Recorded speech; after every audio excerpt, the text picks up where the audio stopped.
그런즉 우리가 무슨 말하리요? 의를 좇지 아니한 이방인들이 의를 얻었으니 곧 믿음에서 난 의요.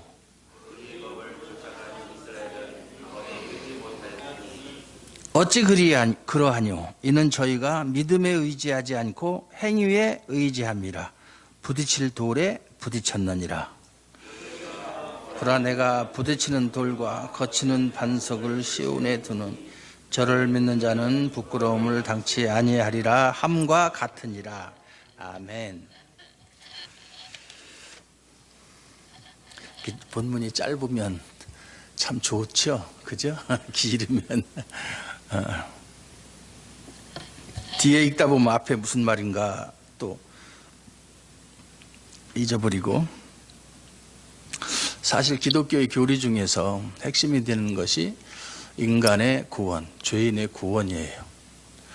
이건 신비 중에 신비입니다. 아무리 인간이 이성적으로 그것을 이해하려고 해도 이해가 되질 않는 거예요. 그래서 그것은 우리 이해의 대상이 아니라 믿음의 대상이다. 믿을 수밖에 없어요. 앞뒤가 안 맞는 얘기죠. 논리적으로는 설명이 되질 않아요. 이 성경이라고 하는 것이 구약에서부터 신약까지가 다 하나님께서 타락한 죄인을 구원하시기로 계획하시고 또 그들을 구원하시기로 행하시는 그 모든 일들, 과정 이런 것들을 기록해 놓은 책이거든요. 구원이라는 게 없으면 우리가 하나님을 믿을 필요가 없죠. 무엇 때문에 하나님을 믿겠어요? 이 세상에서 하나님을 믿는 사람들이 잘 먹고 잘 산다. 그래서 다른 하등 종교들처럼 뭐 다른 거 내세, 구원 이런 거 필요 없이 그저 현재 우리가 사는 동안에 다 잘 되고 잘 먹고 잘 사는 것으로 만족하다라면 모르겠지만 그것이 아니고 우리의 삶이 이 세상에서의 삶으로 끝나는 것이 아니고 영원한 내세가 기다리고 있다면 이 세상에서의 삶의 의미는 별로 중요하지 않아요. 잠깐이니까. 아주 잠깐이에요. 제가 가끔 나이가 들으면 누구나 다 저만 그런 게 아니라 다 그래요. 지나온 날들, 나이 먹은 사람들은 추억을 먹고 살고 어린 사람들, 젊은 사람들은 또 미래를 먹고 산다.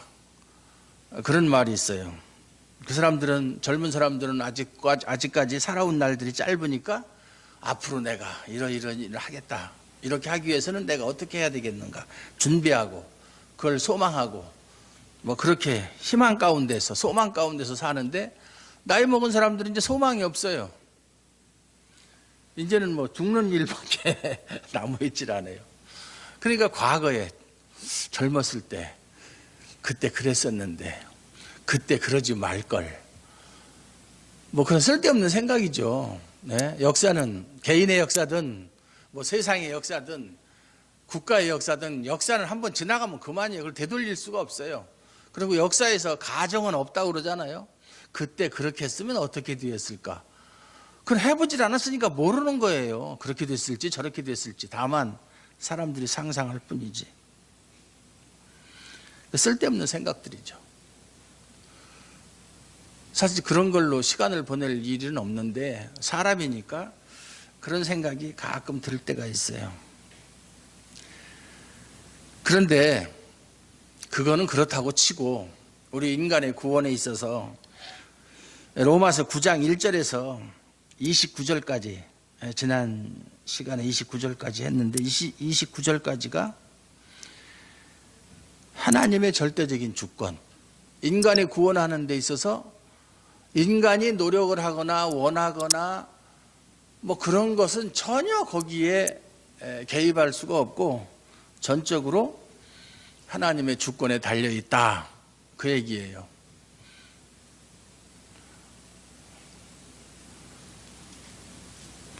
요한계시록에 보면 예수님께서 내가 문 밖에 서서 두드리느니 나의 음성을 듣고 문을 열면 내가 그에게로 들어가서 그와 함께 먹고 마시리라. 그 말씀을 가지고 신학자들마다 해석이 좀 다르게 하기 때문에 교단이 갈리고 막 그러는 거예요. 문 밖에서 예수님이 두드린다. 그러면 그 음성을 듣는 사람은 살아있는 사람이냐 죽은 사람이냐? 당연히 죽은 사람은 음성을 들을 수가 없어요. 살아있는 사람이나 듣지. 봐라, 살아있으니까 듣는 거 아니냐. 그러니까 문을 열고 안 여는 것은 안에 있는 사람의 의지에 달려있다. 열고 싶으면 열고, 열고 싶지 않으면 안 열고. 그게 이제 알미니안주의자들, 그 전에는 이제 펠라기우스 주의자들, 그 뒤로 알미니우스, 그 다음에 이제 웨슬레 주의자들, 감리교죠. 그렇게 주장을 해요. 근데 우리 개혁주의에서는 그렇지 않다. 그 안에 있는 사람은 죽은 사람이다. 우리가 하나님을 알기 전에는 이미 영적으로 죽은 사람들이다. 그러면 죽은 사람이 어떻게 예수님의 음성을, 하나님의 음성을 들을 수가 있느냐? 아니다. 하나님께서, 예수님께서 문을 두드릴 때 그 사람이 들을 수 있는 능력을 주시는 것이다. 마치 나사로를 무덤에서 살리실 때 나사로야 나오너라. 죽은 사람이 어떻게 나오너라 하는 소리를 들을 수가 있어요? 이미 그 전에 예수님께서 나사로에게 생명을 불어 넣어주셨다. 그러니까 예수님께서 나오너라 하는 소리를 들을 수 있었다. 이렇게 되는 게 개혁주의예요. 개혁주의 차이를 좀 아셔야 돼요. 그냥 말로만 개혁주의, 그게 아니고, 개혁주의는 신앙생활에 있어서도 좀 차이가 있어야 돼요. 사람은 믿는 바대로 행동하게 되어 있어요. 무엇을 믿느냐가 그 사람의 행동을 결정하는 요인이 되는 거예요. 그래서 이제 그것이 이제 전적 타락이라고 그러죠. 우리는 아담이 범죄함으로 아담의 후손들로 태어난 모든 사람들은 다 죄인이다. 근데 그 죄의 정도가 뭐 몇 프로, 20%, 30% 또는 뭐 50%, 60%가 아니고 100%다. 완전히 타락했다. 완전히 전적 타락했다. 전적으로. 그러니까 소생의 기미가 전혀 없는 상태다. 그걸 얘기하는 거예요. 거기에 대해서는 이제 가톨릭도 그렇고 또 다른 또 뭐 감리교도 그렇고 이런 사람들은 그렇게 얘기하잖아요. 타락한 것은 맞지만 그렇게 뭐 100% 타락한 건 아니고 그래도 하나님 말씀을 들을 수 있는 능력 정도는 가지고 있다. 그래서 자신의 힘으로 하나님 앞에 나아갈 수 있는 그런 능력은 가지고 있다. 그러니까 인간의 노력, 의지를 반영을 많이 하죠. 근데 개혁주의는 그게 아니고 전혀 없다. 1%, 0.0001%의 가능성도 없다. 오로지 우리가 하나님의 말씀을 듣고 하나님 앞에 나아갈 수 있는 것은 100% 하나님의 은혜다. 그게 개혁주의의 신학이에요. 저는 이렇게 주의라는 말을 사실 싫어해요. 사실은 주의, 이즘이지 영어로. 무슨 이즘? 개혁주의, 칼빈이즘, 무슨 주의, 그런 말을 참 싫어하고, 너는 무슨 주의냐 그러면 나는 성경주의다 뭐 이렇게 이야기를 합니다. 나는 성경밖에 모른다. 성경이 제일 좋다. 성경 무조건 믿는다. 그런데 거기에 이제 하나님의 절대적인 주권이 개입되는 거예요. 하나님의 절대적인 주권이다. 그렇다면 무슨 문제가 생기냐면, 그럼 구원 못 받는 사람은 왜 못 받느냐? 구원받는 사람이 하나님의 절대적인 은혜, 하나님의 절대적인 주권에 의해서 구원을 받는다면, 구원을 못 받는 사람은 반대로 하나님의 은혜가 임하지 않았기 때문에, 그러면 구원을 못 받는 사람이 책임질 일이 없지 않느냐? 내가 뭐 예수 믿기 싫어서 안 믿냐? 하나님께서 나를 선택하지 않았기 때문에 내가 안 믿는 것이지, 이렇게 변명할 수 있지 않겠느냐? 거기에 대해서 쭉 이야기를 한 거예요. 9장 1절에서 29절까지. 그걸 설명하기 위해서 바울이 14절에서 18절까지 모세와 바로, 그래서 내가 긍휼히 여길 자를 긍휼히 여기고 내가 원하는 자를 강팍했다. 바로의 경우를 들어서. 그러니까 사람들이, 그러면 바로가 강팍해 된 것은 자기 스스로 그렇게 된 게 아니고 하나님이 그를 강팍해서 그 마음이 완악해졌다면 어떻게 하나님께서 그를 책망할 수가 있겠는가? 그 얘기예요. 당연히 그렇게 질문할 수 있죠. 아주 더 쉬운 얘기로 흔히 하는 얘기가 유다가 예수님을 팔았어요. 유다가 예수님을 팔은 것이 성경의 예언대로 그렇게 됐다고 그랬거든요. 그럼 유다한테 책임이 없죠. 유다가 예수님 팔고 싶어서 판 게 아니에요. 성경에 그렇게 예언되어 있고 쉽게 얘기하면 그렇게 운명이 결정되어져 있기 때문에 예수님을 팔았다라면 유다를 어떻게 나쁜 사람이라고 할 수 있느냐. 그럼에도 불구하고 예수님은 유다에 대해서 뭐라고 말씀하세요? 그는 차라리 나지 않았다면 좋을 뻔했다. 그는 자기 갈 길로 갔다. 그 책임을 하나님께 돌릴 수 없다. 그 책임은 전적으로 유다에게 있다. 이게 파라독스라는 거예요. 역설이에요. 역설. 파라독소.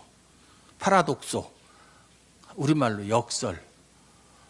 진리가 아닌 것 같지만 결국은 진리인 것을 파라독스라고 그래요. 말이 안 되는 것 같지만 결국은 그것이 진리인 것. 성경이 그거예요.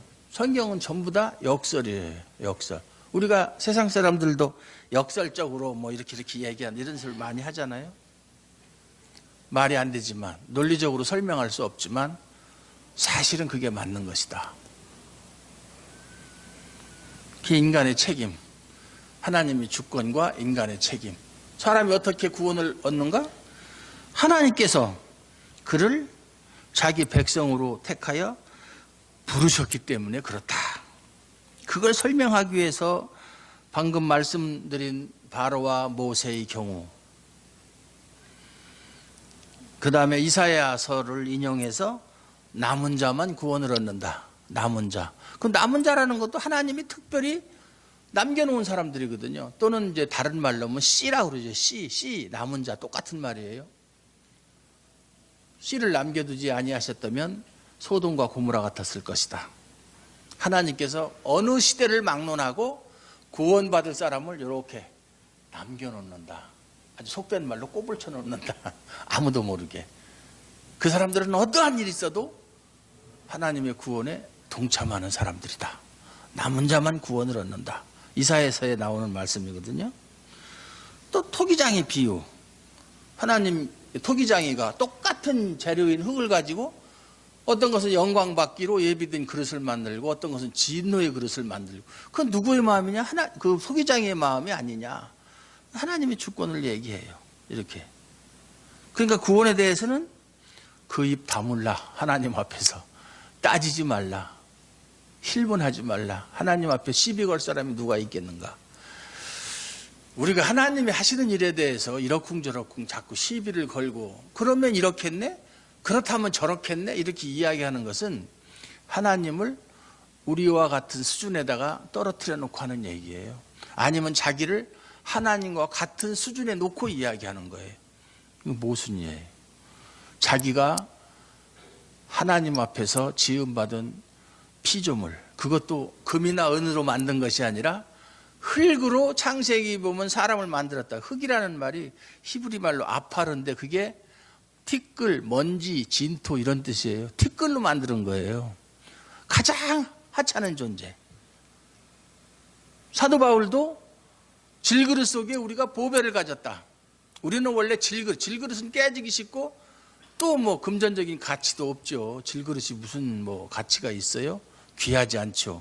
그런데 그 안에 보화가 담겨 있으면 그 상황이 달라지는 거예요. 거기에 금은 보석이 가득 차 있다.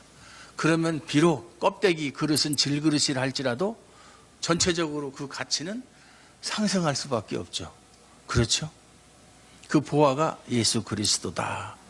그렇게 얘기하는 거예요. 우리를 하나님의 흙으로 만들었지만 하나님께서 그 코에 생기를 불어 넣으실 때 생명이 된지라. 우리말 성경에는 생명, 살아있는 존재, 그걸 이제 히브리 말로 네페시 하야 이렇게 하는 건데, 살아있는 존재, 하나님과 교제할 수 있는 존재. 티끌이 하나님과 교제할 수 있는 존재가 되었다. 그런 비약이 없죠. 그런 비약이. 그런 신분 상승이 없죠. 티끌은 생명도 없고 그냥 뭐 땅바닥에 깔려 있는, 바람 불면 이리로 날아갔다 저리로 날아갔다 정처 없이 떠돌아다니는 존재인데 하나님이 그것으로 사람을 만들고 그 코에 생기를 넣어주셨다. 뭐 요즘 이제 신약에 와서는 그 생기가 뭐냐?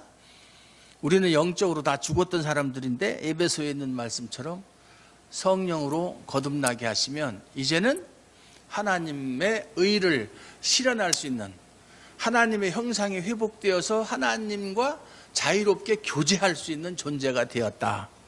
그게 이제 거듭난 사람들이에요. 그 사람들이 남은 자고 그 사람들이 영광을 받기로 예비된 그릇으로 만들어진 사람들이고, 그게 누구냐? 우리라는 얘기예요. 그 우리라는 말 속에는 유대인, 이방인 따질 거 없이 하나님께서 택한 백성, 그게 우리예요, 우리. 근데 이스라엘 사람들은 그것이 자기들만 그러한 은혜를 입었다고 착각을 했어요. 그게 아니다. 그것은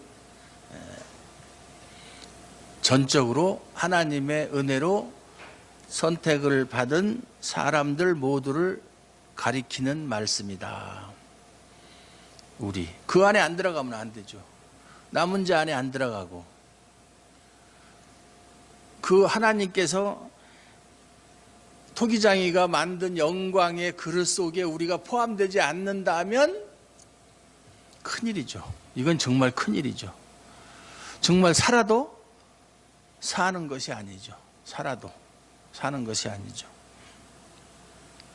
그런즉 우리가 무슨 말하리요? 그래, 그런즉 우리가 무슨 말하리요? 그렇다면 우리가 무슨 더 이상 무슨 말이 필요하겠는가? 예? 의를 좇지 아니한 이방인들이 의를 얻었으니 곧 믿음에서 난 의요. 여기서 이제 의를 좇지 아니한 이렇게 읽는 것보다는 의를 좇지 않던 이렇게 읽어야 매끄러운 그 이야기가 돼요. 의를 좇지 않던, 원래 이방인들은 의하고는 전혀 상관없이 살던 사람들이잖아요. 그런 사람들이 의를 좇지 않고 의에 대해서 전혀 모르던 사람들이 의를 얻게 되었다. 정말 이건 어부질이죠. 어부질이. 인터넷에서 어부질이 치면은 낚시 포털 사이트가 떠요. 어부질이. 전혀 생각지도 않았던, 이건 로또에 당첨된 것하고는 비교할 수 없는 그런 의를 얻게 되었다. 그것이 무슨 의냐? 믿음에서 난 의다. 믿음. 그래서 우리가 구원을 이야기할 때 내가 가만히 나를 생각해 보면 그렇게 어렵고 힘들고 도저히 예수를 믿을 것 같지 않은 그런 환경과 상황 속에서도 어떻게 내가 예수를 믿게 되었지? 아, 그것은 하나님께서 나를 선택하시고 부르셨기 때문에 그렇게 되었다라고 생각을 해야 되고, 다른 사람들이 아무리 전도를 해도 복음을 받아들이지 않고 오히려 하나님과 예수님의 복음에 대해서 적대적일 때, 그럴 때 우리는 저 사람들은 하나님이 선택하지 않았는가 이렇게 생각할 수 있어요. 뭐 절대적이라고는 할 수 없어요. 그 사람들이 죽을 때까지 우리가 지켜보지 않은 이상이야 못 박아서 얘기할 수는 없죠. 언제 또 복음을 받아들일지 모르니까. 그런 사람들 많아요. 전혀 복음을 받아들일 것 같지 않은 사람들이 복음을 받아들이고 새 사람으로 하나님의 자녀로 거듭나는 사람들이 많이 있어요.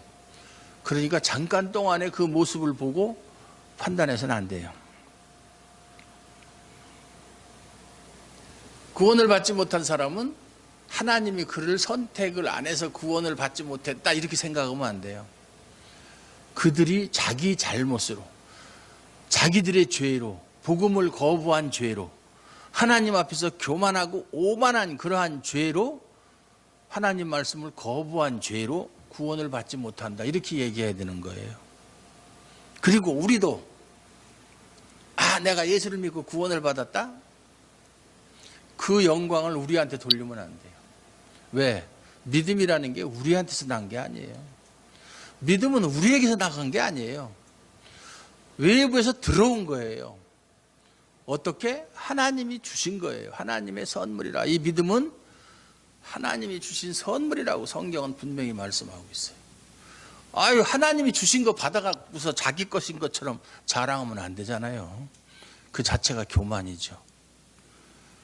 그러니까 영광을 오직 은혜로 나를 부르신, 그래서 믿음을 주셔서 구원 얻게 하신 하나님께 돌려야 되고, 자기가 잘못한 것이 있으면 하나님이 나를 잘못하게 했다 이렇게 말하면 안 되고, 내가 뭔가 부족하고 허물이 많아서 하나님 말씀을 순종하지 못했다라고 그 책임을 자기한테 돌려야 된다 그 말이에요. 하나님께 핑계대면 안 된다 그 말이에요. 그것이 맞는 얘기든 안 맞는 얘기든 그거 우리가 따질 자격도 없어요. 우리는 인격체지만 하나님 앞에서는 정말 보잘것없는 피조물이에요.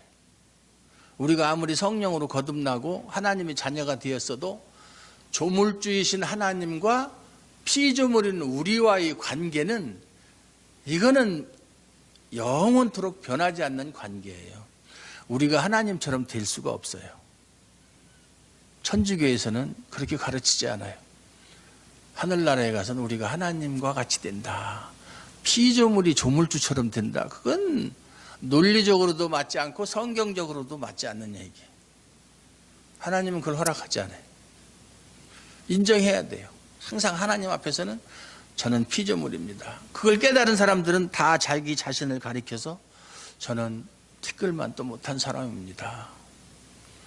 저는 하나님 앞에서는 지렁이 같은 사람입니다. 사도 바울처럼 죄인 중에 괴수입니다. 그런 마음이, 누가 시켜서 그런 소리가 나오는 게 아니라 정말 하나님 앞에서 벌거벗은 몸으로 서 있는 자기 자신을 발견하면 그런 소리가 저절로 나와요.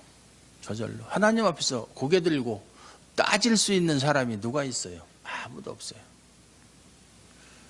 그래도 저는 이렇게 하지 않았습니까?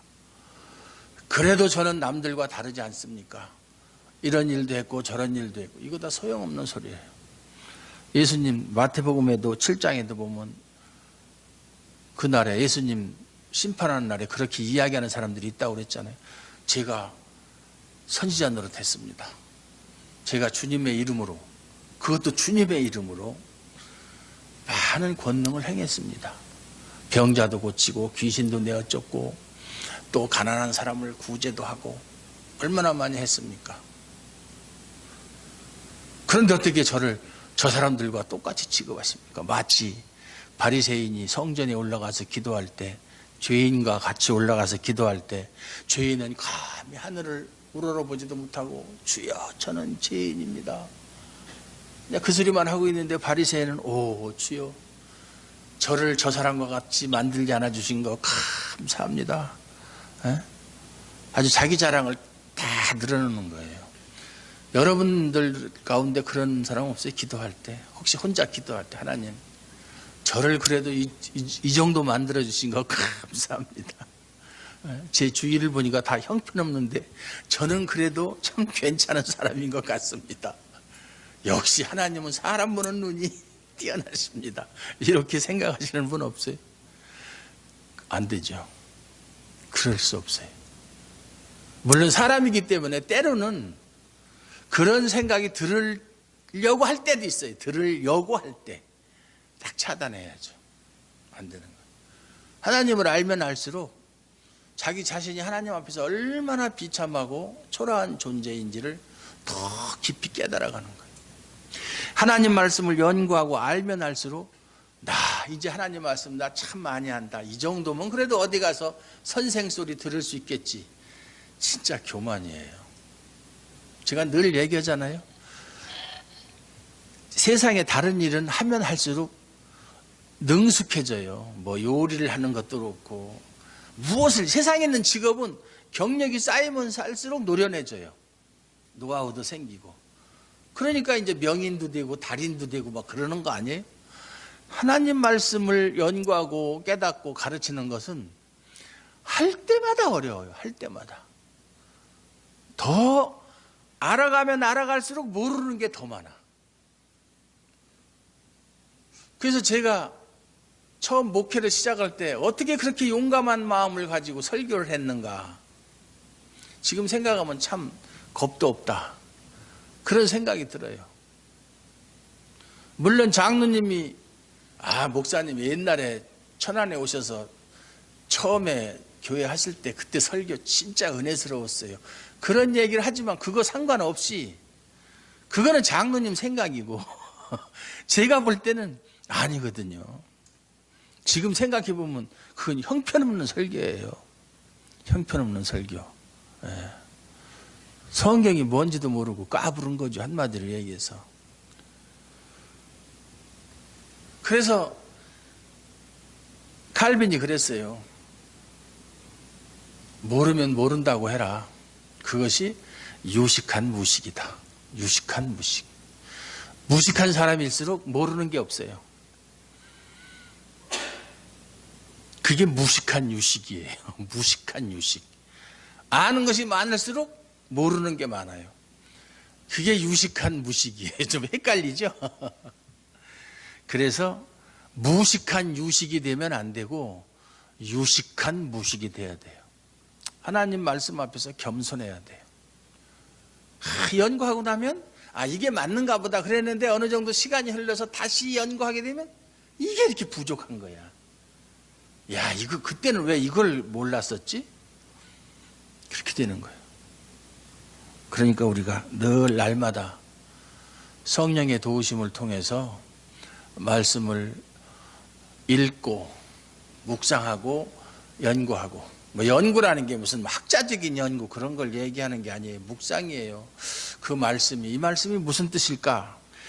이 말씀이 정말 오늘 이 말씀을 통해서 설교를 들었는데 과연 이 말씀에 대한 설교가 본문에서 말하는 그 뜻인가 이렇게 한번 생각해보고, 그저 예배를 마치고 교회당을 나가는 순간 까맣게 잊어버리는 그런 것이 아니라 그렇게 생각을 계속 곱씹어야 돼요. 소가 되새김질 하듯이 성도는 말씀을 한 번에 꿀꺽 삼키면 안 돼요. 되새김질 해야 돼요. 씹고 또 씹고 씹어서 생기고 다시 올려서 다시 씹어서 생기고 그래야 되는 거예요. 그냥 듣고 말고 돌아서서 잊어버리고 너무 그 자동적인 것 같아요. 가만히 보면. 네? 우리가 수요일 날마다 수요일이 문답을 공부하는데 여러분들 제가 볼 때 집에 가서 한 번도 안 읽어보는 것 같아요. 읽어보는 사람 없죠? 그 한두 번 읽어갖고 되는 게 아니에요. 그게 이 교리라는 게 그렇게 쉽게 한두 번 읽어서 되는 것 같으면 뭐가 그렇게 힘들겠어요. 읽고 그 뒤에 나오는 복습과 점검을 통한 질문을 읽고 자기 스스로 한번 답을, 본문을 보지 않고도 답을 말할 수 있고, 또 누가 물어보면 즉석에서 대답을 해줄 수 있는 정도까지 돼야 돼요. 그래야 되지. 그게 듣긴 들었는데 그게 뭐더라? 그게 뭐더라? 이렇게 하면 안 돼요. 공부하는 것도 똑같아요. 그냥 공부한 것을 다 소화를 해야지. 시험 칠 때 시험 문제를 탁 받아보면 이거 공부한 건데 내가 알았었던 건데 이게 뭐더라고 그러다가 이제 시간이 없어서 답을 쓰지 못하고 그러는 경우. 제가 제 자랑 아닌 자랑 같은 자랑을 말씀드리면, 저 학교에서 학교 다닐 때 이게 공부를 하면 어떻게 그걸 다 모르고서 시험을 봐요? 배운 거를 다 알고 나서 시험 봐야 될 거 아니에요.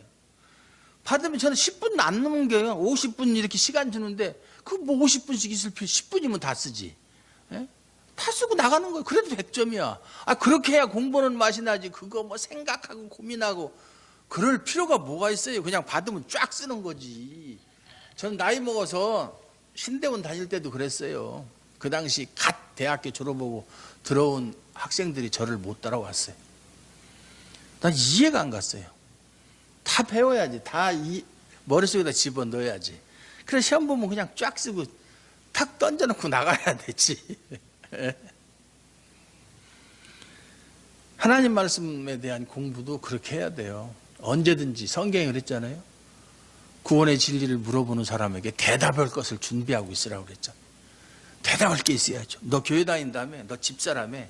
그런데 말이야. 그러면 내가 하나 뭐 물어볼게. 성경에 대해서 물어보는데 글쎄 그게 말이야. 그런 말이 있긴 있는데 나중에 내가 알아가지고 얘기해 줄게. 집사 자격 없어요. 그러면 안 돼요. 집사가 그게 얼마나 귀한 직분인데 집사 직분을 받고서 그렇게 누구한테 구원의 도리도 설명하지 못하고 우물쭈물한다면 그건 좀 심각한 거 아니에요?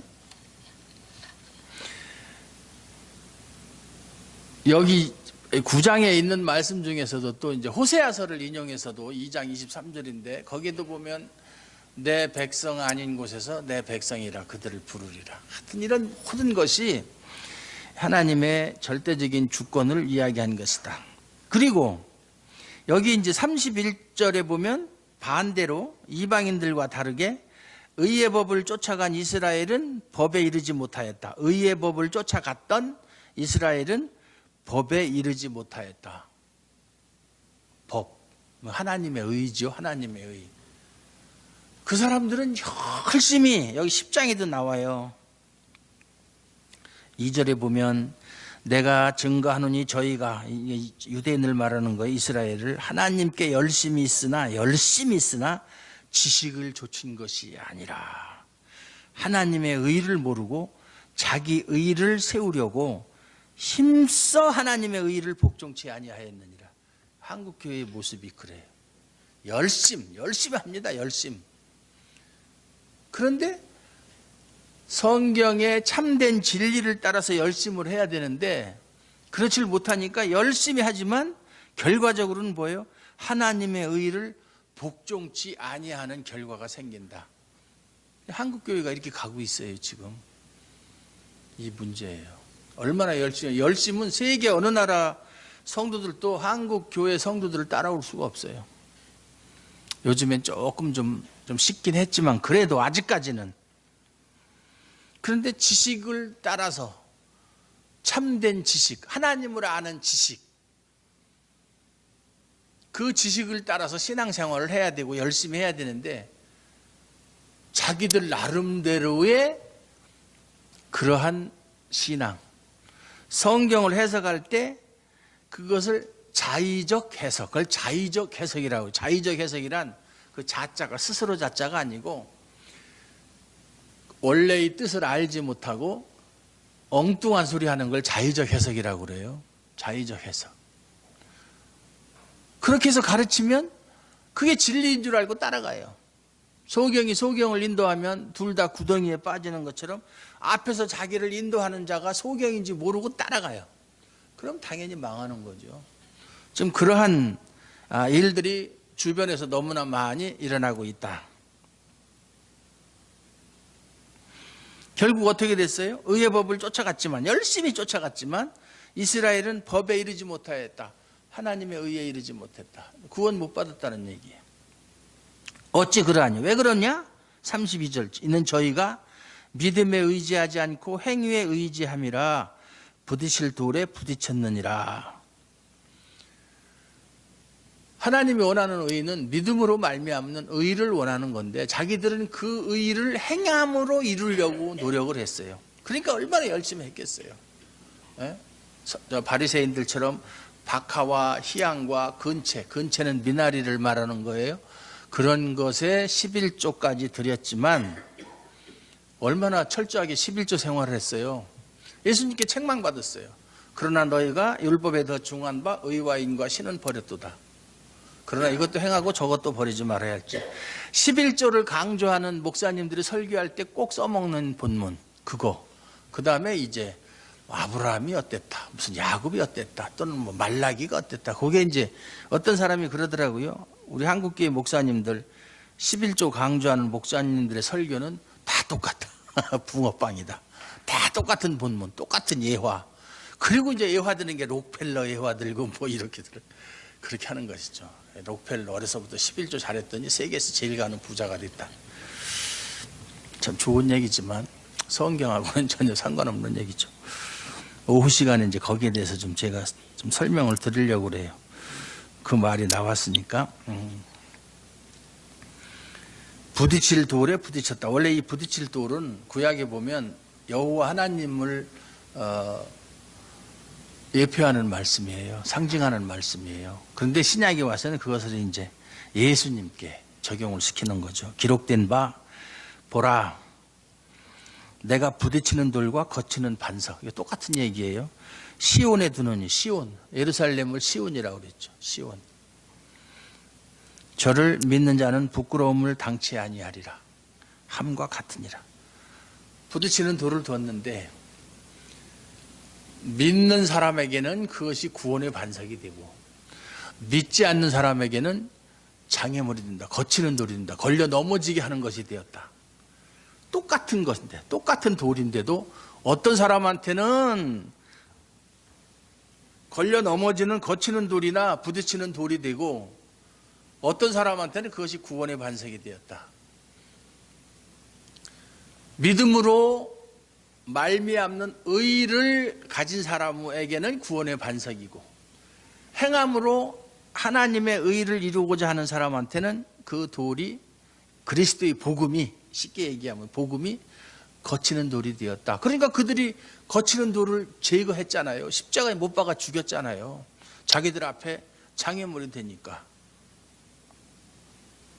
그래서 예수님께서도 이 돌이 사람 위에 떨어지면은 어떻게 된다고 그랬어요? 아주 부서진다. 그 돌이 사람을 가루로 만들어 버린다. 그랬잖아요. 그래서 은혜의 복음이 전파될 때 그것을 듣는 사람의 반응에 따라서 그것이 구원의 반석이 될 수도 있고 자기를 망가뜨리는, 아주 부셔버리는 그러한 돌이 될 수도 있고 그런 것이다. 우리가 다른 사람한테 복음을 증거할 때도 그 복음을 듣는 사람들의 반응에 따라서 그 사람들의 운명이 결정되는 거예요. 운명이 결정되는 거예요. 뭐 그거에 우리가 결정하는 건 아니지만, 내가 부딪히는 돌과 거치는 반석을 시온에 두노니 저를 믿는 자는 부끄러움을 당치 아니하리라. 저를 믿는 자는 구원을 얻는다는 얘기죠.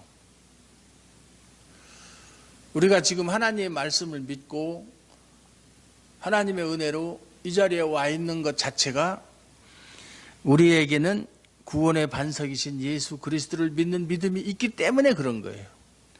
그런데 그 믿음은 하나님께서 우리에게 주신 믿음이다. 그러니까 그 영광을 하나님께 돌려드려야 할 책임이, 의무가 우리한테 있다. 믿습니까? 우리 주하람교회 성도들이 이 마지막 시대예요. 사람에게 기회는 항상 있지를 않아요. 정말 마지막 시대에 하나님께서 인정하시는, 하나님 마음에 합한 그러한 교회가 되기를 바랍니다. 여기서 교회란 여러분들 모두를 포함해서 교회라고 하는 거예요. 여러분 개인을 다 합쳐서 교회라고 하는 거예요. 뭐 건물이 교회가 아니고. 그래서 주아름교회라고 제가 이름을 지을 때 주님처럼 아름답다는 뜻으로 주아름, 주님을 알아가자는 뜻에서 주아름, 이렇게 두 가지 뜻을 가져서 주아름교회라고 지었는데, 짓고 나서 생각해 보니까 이름을 참 잘 지었다, 그런 생각이 들어요. 주님처럼 아름다운 그런 믿음을 가진 교회, 주님을 더욱더 알아가는 교회, 그러한 성도들 되시기 바랍니다. 하나님 아버지 감사합니다. 오늘 또 하나님의 은혜 가운데 저희들 이렇게 귀한 말씀 주신 것 감사드리옵고, 이 말씀 통해서 우리 신앙이 한 걸음 한 걸음 하나님 앞에 더 가까이 갈 수 있는 신앙 가질 수 있도록 도와주시옵소서. 그래서 우리가 이 세상에서 어디를 가든지 하나님의 자녀다운 그러한 모습을 보일 수 있도록 도와주시고, 저희들을 통하여 많은 사람들이 하나님의 은혜 안에 들어올 수 있도록 축복하여 주시옵소서. 예수님 이름으로 감사드리옵고 기도하옵나이다. 아멘.